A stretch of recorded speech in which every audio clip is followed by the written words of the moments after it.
I'm a junior, and we did, I don't know if she told you, but we did living biographies, which was picking a person from history, American history, who was really relevant to American history, and sort of bringing them back to life, and, you know, like a biography, only living. So, I did Judy Garland, and me and myself and Jamie Robbins over here both tied for third in the finals of the grade, so we'll be performing for you today. And I brought these because I always forget what I have to say. Okay. Being Judy Garland is quite a chore. Throughout my life, I was a child performer, an actress, a singer, a mother, and a wife to 5 husbands, and sadly a drug addict. But above all, I was a star. Born Frances Ethel Gumm on June 10, 1922 in Grand Rapids, Michigan, my mother did not want a 3rd child and tried to abort me. My parents, Ethel Marion Milne and Frances Avant Frank Gumm, owned a theater in Grand Rapids, and that was where I first performed. We went on stage and sang a chorus of Jingle Bells at Christmas time. I felt I was meant to be on stage. But the magic didn't last, however, and we relocated to Lancaster, California, where my parents opened a new theater. My sisters and I starred in several short films in Lancaster as the Gumm Sisters, but later on we changed our name to Garland. We never really had a childhood on account of our constant performing and traveling lifestyle. I used to say that if my tummy was sick or I felt ill before a performance that I didn't want to go out stage. And my mother would tell me, "You go out there and sing or I'll wrap you around the bedpost and break you off short." So I'd go out and sing. She started me on amphetamines at the age of 9 to get me going because I was tired and very young and performing at a high rate. I signed with MGM in 1935, and shortly after, my father died in the hospital of meningitis. I was devastated, but I was determined to keep performing and to make him proud. In 1939, I was cast as the lead role of Dorothy Gale in The Wizard of Oz. They originally wanted Shirley Temple for the role, but her services were denied and I was cast. Because I was much younger than, or much older than the child in the book written by Frank L. Baum, I was made to wear a corset to flatten my curves, and they used tape to bind my chest. I also had a blonde wig, but they tossed it out of the wardrobe because my brown hair looked so much better.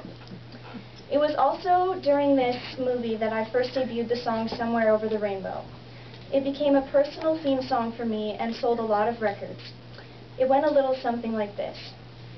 Somewhere over the rainbow, way up high, there's a land that I heard of once in a lullaby.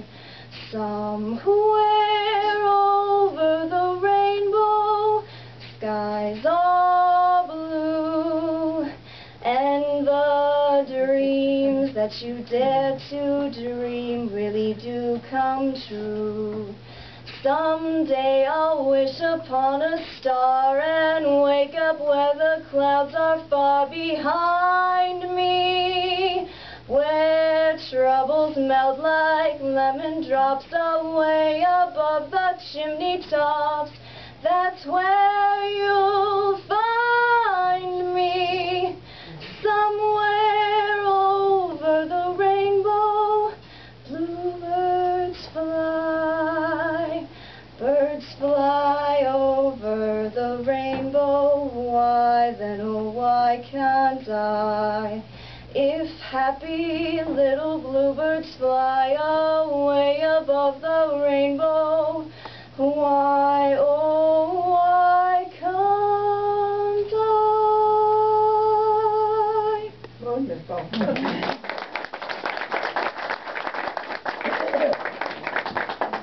Good. After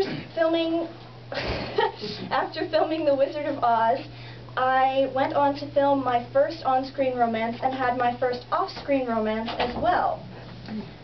I filmed the movie Little Nellie Kelly and played a mother and a daughter and had my first on-screen kiss and my only on-screen death ever to be filmed. It was also during this time, with my off-screen romance, that I met musician David Rose. On the night of my 18th birthday, he snuck into my room and presented me with a ring. It was a very big scandal, however, because he was still married to his wife, Martha Ray, at the time. I was the other woman. So, the studio forced us to wait a year to be married so that his divorce from Martha could be finalized. We were finally married in 1941, and we were very happy. However, the marriage was doomed from the start because when I became pregnant with a child by David, I was forced to abort it by the studio and my mother. They couldn't afford to take care of me and the child, so by the wishes of them and my mother, I was forced to abort the child. After this, I fell apart in my marriage with David and soon divorced him in 1944. I went on to film Meet Me in St. Louis that same year, and that was where I met my second husband, Vincent Minnelli. He made me very happy and told me I was beautiful and that I deserved to be working in show business. He was also the director of Meet Me in St. Louis and changed a lot of things in the movie that put my star quality out there, so to speak. We were soon married, and this time MGM and my mother said yes to a baby. I gave birth to my child, Liza Minnelli, and she was the joy of my life. She later appeared on my television show in several different episodes, and we remained very close. After Meet Me in St. Louis and giving birth to my child, the studio demanded me back to work too soon, and my drug abuse was out of control. My weight fluctuated and my hair was falling out, and I was soon fired from MGM. I divorced Vincent Minnelli and married Sid Luft, and he sent me on a 4-month tour in Europe where I played sold-out concerts everywhere from London to France. At the London Palladium, after the performance, a reporter in the audience said I received the loudest standing ovation he had ever heard. I returned to America in 1951 in October and played the Palace on Broadway in one of my record-breaking concerts. It was a vaudeville-style show with skits, singing, and acting, and it ran 19 straight weeks sold out, which is a record that still holds today.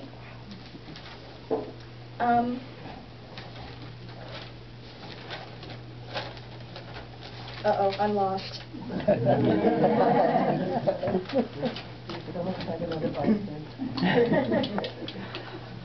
Aha! Yes! Soon after that, my mother died. I wasn't particularly devastated because I had never been close to her. She was found dead in the parking lot of the aircraft company where she worked. In 1954, I filmed A Star is Born. It was my crowning achievement as an actress. It earned me an Oscar nomination for Best Actress, and on the night of the Oscar presentations, I was expected to win. They had a film camera in my hospital room where I had just given birth to my third child, Joseph Luft. However, I respectfully lost the Oscar to Grace Kelly, and the film crew was packing up and leaving even before she gave her acceptance speech.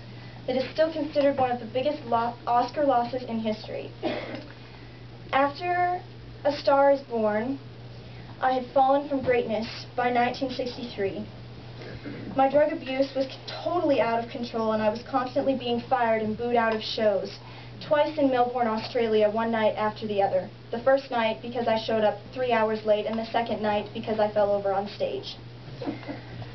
In 1965, I divorced Sidney Luft and married Mark Heron.